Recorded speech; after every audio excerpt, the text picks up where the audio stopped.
Hi friends, once again welcome to SMG ಅಪ್ಡೇಟ್ಸ್ಗೆ. Friends, ಇವತ್ತಿನ ಮಾಹಿತಿ ಏನಂದರೆ MCQನ ಹೇಗೆ ಸಾಲ್ವ್ ಮಾಡೋದಂತ ನೋಡೋಣ. ಓಕೆನಾ? ಯಾಕಂದರೆ MCQ ಸಾಲ್ವ್ ಮಾಡೋದು ತುಂಬ ಇಂಪಾರ್ಟೆಂಟು. ನೋಡಿ, ಏನು ಪ್ರೀವಿಯಸ್ ಇಯರ್ ಕ್ವಶನ್ ಪೇಪರ್ನ ಸಾಲ್ವ್ ಮಾಡ್ತಿರ್ತೀರಲ್ಲ, ಸೊ ಅದರಲ್ಲಿ ನೀವು ಯಾವ ಥರ ಮೆಥಡ್ನ ಯೂಸ್ ಮಾಡಿದ್ರೆ ತುಂಬ ಹೆಲ್ಪ್ಫುಲ್ ಆಗುತ್ತೆ ಅಂತ ನೋಡೋಣ. ಓಕೆನಾ? ನೋಡಿ, ಓನ್ಲಿ ಕ್ವಶನ್ ಪೇಪರ್ ತೊಗೊಂಬಂದು ಕೀ ಆನ್ಸರ್ಗಳನ್ನ ಸರ್ಚ್ ಮಾಡಿ ಜಸ್ಟ್ ಆನ್ಸರ್ಗಳನ್ನ ನೋಡ್ಕೊತ ಹೋದರೆ ಏನೂ ಯೂಸ್ ಆಗಲ್ಲ. ಓಕೆನಾ? ನೋಡಿ, ಅದಕ್ಕಿಂತ ಬೆಸ್ಟ್ ಮೆಥಡ್ ಯಾವುದಂತ ನೋಡೋಣ.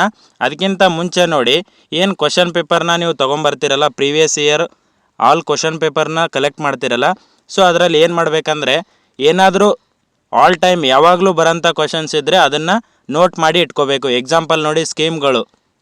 ಓಕೆನಾ? ಎಕ್ಸಾಂಪಲು ಸ್ಕೀಮ್ಗಳು, ಯೋಜನೆಗಳು, ಕೇಂದ್ರ ಮತ್ತು ರಾಜ್ಯದ ಸ್ಕೀಮ್ಸ್ಗಳ ಮೇಲೆ ಕಂಪಲ್ಸರಿ ಕ್ವಶನ್ಸ್ ಬರ್ತಿರ್ತವೆ. ಇದನ್ನೆಲ್ಲ ಏನು ಮಾಡಬೇಕಂದ್ರೆ ನೀವು ನೋಟ್ ಮಾಡಿ ಇಟ್ಕೋಬೇಕು.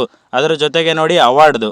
ಓಕೆನಾ? ಅವಾರ್ಡ್ದು ಯಾಕಂದರೆ ಅದರ ಬ್ಯಾಕ್ಗ್ರೌಂಡ್ ಕೊಟ್ಟಿರ್ತಾರೆ. ಅವಾರ್ಡ್ದು ಏನೇ ಇದ್ದರೂ ಅದ್ರ ಹಿಂದ್ಗಡೆದು ಅವಾರ್ಡ್ದು ಏನಂದರೆ ಪಾಯಿಂಟ್ಸ್ ವೈಸು ಕೊಟ್ಟಿರ್ತಾರೆ. ಆ ಪಾಯಿಂಟ್ಸನ್ನೆಲ್ಲ ಏನು ಮಾಡಬೇಕಂದ್ರೆ ನೀವು ನೋಟ್ ಮಾಡಿ ಇಟ್ಕೋಬೇಕು. ಮತ್ತು ನೋಡಿ, ಯಾವುದಾದ್ರೂ ನಿಮ್ಮ ಸ್ಟ್ಯಾಂಡರ್ಡ್ ಬುಕ್ಸಲ್ಲಿ ಇರಲಾರ್ದು ಏನಾದರೂ ಒಂದೊಂದು ಕ್ವಶನ್ಸ್ ಬಂದಿದ್ದರೆ ಅಲ್ಲಿ ಏನಂದರೆ ಇಯರ್ಗಳಿರ್ತವೆ ಮತ್ತು ಏನಂದರೆ ನೇಮ್ಗಳು ಬಂದಿರ್ತವೆ. ಓಕೆನಾ? ಅವೆಲ್ಲನೂ ಏನು ಮಾಡಬೇಕು, ನೋಟ್ ಮಾಡಿ ಇಟ್ಕೋಬೇಕು. ಓಕೆನಾ? ಮತ್ತು ನೋಡಿ, ಆಥರ್ ಬುಕ್ಗಳ ಬಗ್ಗೆ ಕೇಳ್ತಾರೆ. ಈ ಬುಕ್ಸ್ನ ಯಾರು ಬರೆದಿದ್ದಾರೆ ಅಂತೇಳಿ ಅದನ್ನ ಏನು ಮಾಡಬೇಕಂದ್ರೆ ನೀವು ಬುಕ್ ನೇಮ್ನ ಬರ್ಕೊಂಡು, ಆಥರ್ ನೇಮ್ ಯಾರು ಬರೆದಿರ್ತಾರಲ್ಲ, ಆಥರ್ ಇರ್ತಾರಲ್ಲ, ಸೊ ಅವ್ರ ನೇಮ್ನ ಬರ್ಕೊಂಡು ಇಟ್ಕೋಬೇಕು. ಸೊ ಇವೆಲ್ಲ ನೋಟ್ ಮಾಡೋಂಥದ್ದು ನೀವು ಕಂಪಲ್ಸರಿ ನೋಟ್ ಮಾಡಿ ಇಟ್ಕೋಬೇಕು.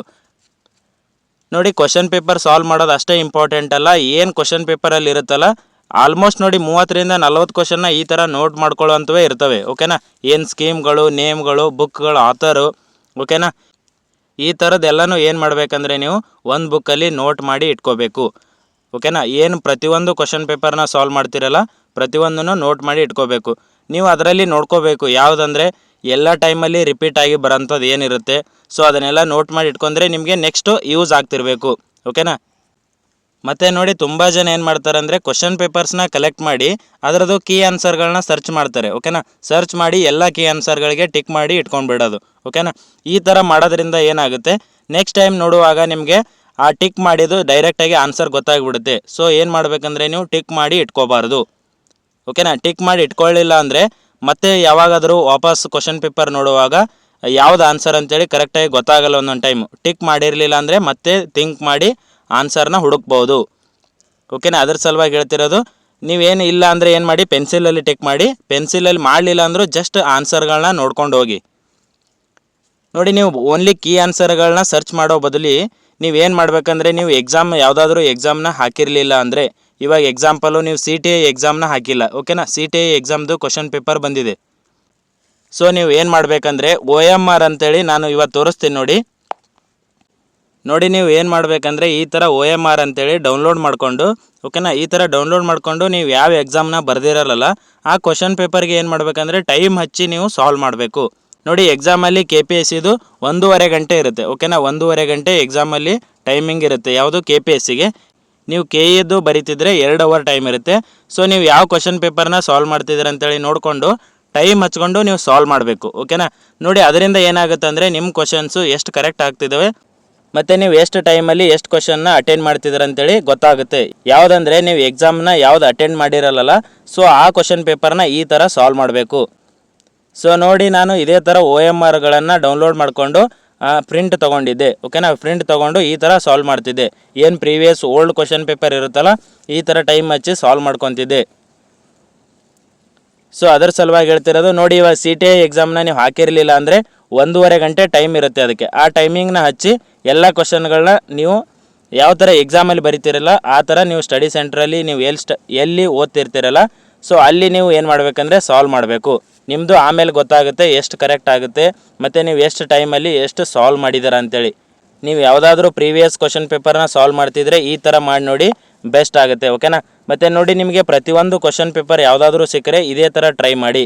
ಏನು ಈ ಥರ ಇದೆ ನೋಡಿ, ಇದು OMR ಅಂತೇಳಿ ಈ ಥರ ಗೂಗಲಲ್ಲಿ ಸಿಗುತ್ತೆ. ಇದನ್ನು ತೊಗೊಂಡು ನೀವು ಡೌನ್ಲೋಡ್ ಮಾಡಿಕೊಂಡು ಪ್ರಿಂಟ್ ತೊಗೊಂಬಿಡಿ. ಒಂದು 20-30 ಪೇಜು ಪ್ರಿಂಟ್ ತೊಗೊಂಡ್ರೆ ನೀವು ಆರಾಮ್ಸೆ ಒಂದು 20-30 ಕ್ವಶನ್ ಪೇಪರ್ನ ಸಾಲ್ವ್ ಮಾಡ್ಬೋದು.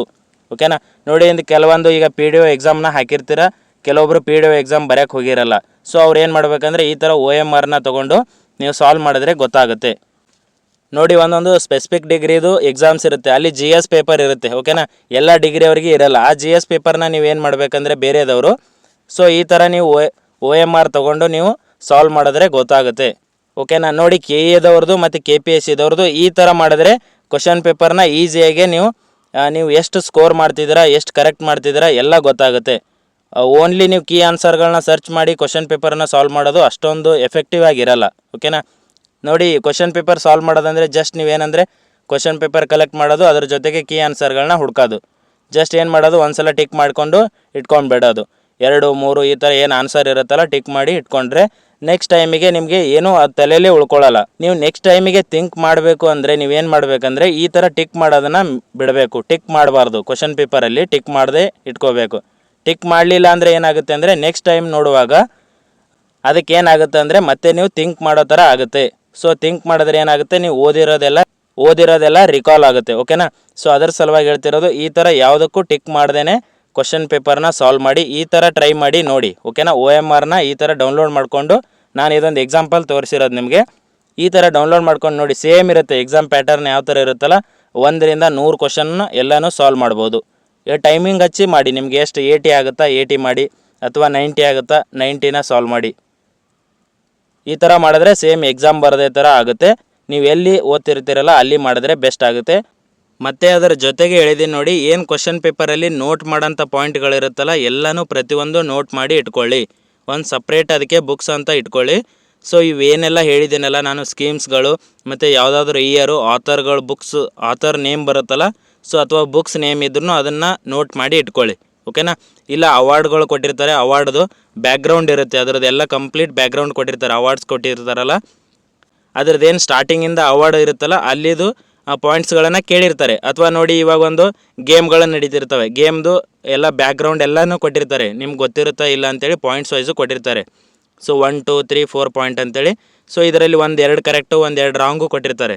ಸೊ ನೀವು ಏನು ಮಾಡಬೇಕಂದ್ರೆ ಆ ಗೇಮ್ ನೇಮ್ನ ಹಾಕಿ ಇವೇನು 2 ಪಾಯಿಂಟ್ ಇರುತ್ತಲ್ಲ ಆ ಪಾಯಿಂಟ್ಗಳನ್ನು ನೀವು ಬರ್ಕೋಬೇಕು, ಯಾವ ಪಾಯಿಂಟ್ ಕರೆಕ್ಟ್ ಇದೆ. ಸೊ ಅವಾರ್ಡನ್ನು ನೋಡಿ ಅವಾರ್ಡನ್ನು ಬರೆದಿಟ್ಕೋಬೇಕು. ಸೊ ಈ ಥರ ಅವಾರ್ಡು, ಗೇಮ್ಗಳದ್ದು ಮತ್ತು ಬ್ಯಾಟಲ್ಗಳದ ಬಗ್ಗೆ ಕೇಳಿರ್ತಾರೆ. ಬ್ಯಾಟಲ್ದು ನಿಮಗೆ ಇಯರ್ ಒಂದೊಂದು ಗೊತ್ತಿರಲ್ಲ, ಮತ್ತು ಬ್ಯಾಟಲ್ ಏನಾದರೂ ಬ್ಯಾಕ್ಗ್ರೌಂಡ್ ಇದ್ದರೆ ಅದನ್ನೆಲ್ಲ ನೋಟ್ ಮಾಡಿ ಇಟ್ಕೊಳ್ಳಿ. ಸ್ಕೀಮ್ಗಳು ತುಂಬ ಇಂಪಾರ್ಟೆಂಟ್ ನೋಡಿ, ಇದನ್ನು ಒತ್ತಿ ಹೇಳ್ತಿದ್ದೀನಿ. ಯಾಕಂದರೆ 2ರಿಂದ 3 ಕ್ವಶನು ಸ್ಕೀಮ್ಗಳ ಮೇಲೆ ಕಂಪಲ್ಸರಿ ಬರುತ್ತೆ. ಸ್ಟೇಟು ಮತ್ತು ಸೆಂಟ್ರಲ್ ಸ್ಕೀಮ್ಗಳನ್ನು ನೋಟ್ ಮಾಡಿ ಇಟ್ಕೊಳ್ಳಿ. ನೋಡಿ ಇದು ಏನು ಒ ಎಮ್ ಆರ್ ತೋರಿಸಿದ್ದೀನಲ್ಲ ಈ ಥರ ಮಾಡಿ ತುಂಬ ಹೆಲ್ಪ್ಫುಲ್ ಆಗುತ್ತೆ. ನಾನು ಇದೇ ಥರ ಸಾಲ್ವ್ ಮಾಡ್ತಿದ್ದೆ ಓಕೆನಾ. ನಾನು ಒಂದು 30-40 ಜೆರಾಕ್ಸ್ ತೊಗೊಂಡು ಯಾವುದಾದ್ರೂ ಎಕ್ಸಾಮ್ ಅಟೆಂಡ್ ಮಾಡಿರಲಿಲ್ಲ ಅಂದರೆ ಆ ಎಕ್ಸಾಮ್ಸದು ಈ ಥರ ನಾನು ಸಾಲ್ವ್ ಮಾಡ್ತಿದ್ದೆ. ಮತ್ತು ಅದರ ಜೊತೆಗೆ ನೋಡಿ ಯಾವುದಾದ್ರೂ ಪ್ರೀವಿಯಸ್ ಇಯರ್ ಕ್ವಶನ್ ಪೇಪರ್ ಇರುತ್ತಲ್ಲ, ಕೆ ಪಿ ಎಸ್ ಸಿ ಮತ್ತು ಕೆ ಎಸ್ ಪಿದು ಅಥವಾ ಕೆ ಇದು ಯಾವುದಾದ್ರೂ ಎಕ್ಸಾಮ್ ಇದ್ದರೆ ಅದನ್ನು ಸಾಲ್ವ್ ಮಾಡ್ತಿದ್ದೆ ಓಕೆನಾ. ಈ ಥರ ಟೈಮಿಂಗ್ ಹಚ್ಚಿ ಸಾಲ್ವ್ ಮಾಡೋದ್ರಿಂದ ನಿಮಗೆ ಒಂದು ಕ್ಲಾರಿಟಿ ಸಿಗುತ್ತೆ, ನಾನು ಎಷ್ಟು ಟೈಮಲ್ಲಿ ಎಷ್ಟು ಕ್ವಶನ್ನ ಸಾಲ್ವ್ ಮಾಡಿದೆ, ಈ ಕ್ವಶನ್ ಪೇಪರು ಯಾವ ಲೆವೆಲಿಗಿತ್ತು, ಟಫ್ ಇತ್ತಾ ಅಥವಾ ಈಜಿ ಇತ್ತಾ, ನಾನು ಎಷ್ಟು ಕ್ವಶನ್ನ ಕರೆಕ್ಟ್ ಮಾಡಿದೆ ಓಕೆನಾ. ಅದನ್ನೆಲ್ಲನೂ ಬೇಕಂದರೆ ನೀವು ಈ ಥರ ಒ ಎಮ್ ಆರ್ ಮಾಡೋದು ಬೆಸ್ಟ್ ನೋಡಿ ಓಕೆನಾ. ಈ ಥರ ಟ್ರೈ ಮಾಡಿ ನೋಡಿ, ತುಂಬ ಹೆಲ್ಪ್ಫುಲ್ ಆಗುತ್ತೆ. ಮತ್ತು ನೋಡಿ ಏನು ಟೈಮಿಂಗ್ ಹೇಳಿದ್ದೀನಲ್ಲ ಅಷ್ಟು ಟೈಮಿಂಗ್ ಹಚ್ಚಿನೇ ಸಾಲ್ವ್ ಮಾಡಿ ಓಕೆನಾ. ಮತ್ತು ಸಾಲ್ವ್ ಮಾಡೋದಂದರೆ ಇವಾಗ 1-1.5 ಗಂಟೆ ಇರುತ್ತೆ, ನೀವು 2 ಗಂಟೆ 3 ಗಂಟೆ ತೊಗೊಂಡ್ರೆ ಈಸಿಯಾಗಿ ಸಾಲ್ವ್ ಮಾಡ್ತೀರಾ. ಸೊ ಈ ಥರ ಮಾಡಬೇಡಿ. ಅದರ ಟೈಮಿಂಗ್ ಏನಿರುತ್ತಲ್ಲ, ಕೆ ಎ ಕ್ವಶನ್ ಪೇಪರ್ ಇದ್ದರೆ 2 ಅವರ್ ಹಚ್ಚಿ ಟೈಮ್ನ ಸಾಲ್ವ್ ಮಾಡಿ. ಇಲ್ಲ ಕೆ ಪಿ ಎಸ್ ಸಿ ಇದ್ದಿದ್ರೆ 1.5 ಗಂಟೆ ಇರುತ್ತೆ ಜಿ ಕೆ ಪೇಪರ್ಗೆ. ಸೊ ಈ ಥರ ಮಾಡಿ. ಇಲ್ಲ ನೀವು ಕಮ್ಯುನಿಕೇಷನ್ನು ಮಾಡ್ತಿದ್ರೆ ಮಾಡ್ಬೋದು, ಕಮ್ಯುನಿಕೇಷನ್ಗೆ 2 ಅವರ್ ಟೈಮ್ ಇರುತ್ತೆ ಓಕೆನಾ. ಕೆ ಪಿ ಎಸ್ ಸಿಯಲ್ಲಿನೂ 2 ಅವರ್ ಇರುತ್ತೆ, ಕೆ ಎಲ್ಲಿನೂ 2 ಅವರ್ ಇರುತ್ತೆ. ಸೊ ಈ ಥರ ಕಮ್ಯುನಿಕೇಷನ್ ಪೇಪರ್ನ ಮಾಡಿ ಏನು ಕನ್ನಡ, ಕಂಪ್ಯೂಟರ್, ಇಂಗ್ಲೀಷ್ ಇದೆಲ್ಲ ಅದನ್ನು ಸಾಲ್ವ್ ಮಾಡ್ಬೋದು. ಈ ಥರ ಸಾಲ್ವ್ ಮಾಡೋದ್ರಿಂದ ಏನಾಗುತ್ತಂದರೆ ಸೇಮ್ ಎಕ್ಸಾಮ್ ಬರೆದಿರೋ ಥರನೇ ಆಗುತ್ತೆ ಓಕೆನಾ. ನೀವು ಎಷ್ಟು ಕರೆಕ್ಟ್ ಮಾಡ್ತಿದ್ದೀರಾ, ನೀವು ಓದೋದ್ರಲ್ಲಿ ಕ್ವಶನ್ಸ್ ಬರ್ತಿದೆಯಾ, ಮತ್ತು ನೀವು ಈ ಕ್ವಶನ್ ಪೇಪರ್ನ ಯಾವ ಥರ ಅನಲೈಸ್ ಮಾಡಿ ಎಷ್ಟು ಕ್ವಶನ್ನ ಕರೆಕ್ಟ್ ಮಾಡಿದ್ದೀರ ಅಂತಲೂ ಗೊತ್ತಾಗುತ್ತೆ. ಇನ್ ಕೇಸ್ ನೀವು ಹಾಕಿರಲಿಲ್ಲ ಅಂದರೂ ಬರುತ್ತೆ ನಿಮ್ಮ, ಅಥವಾ ಬೇರೆ ಡಿಗ್ರಿಯವರಿಗೆ ಆ ಎಕ್ಸಾಮ್ ಇದ್ದು ನೀವು ಜಿ ಎಸ್ ಪೇಪರು ಅಥವಾ ಕಮ್ಯುನಿಕೇಷನ್ ಪೇಪರ್ ಇತ್ತಂದ್ರೂ ನೀವು ಅಟೆಂಡ್ ಮಾಡ್ಬೋದು. ಈ ಥರ ನೀವು ಸಾಲ್ವ್ ಮಾಡ್ಬೋದು ಓಕೆನಾ. ಈ ಥರ ಟ್ರೈ ಮಾಡಿ ಓಕೆನಾ. Thank you friends.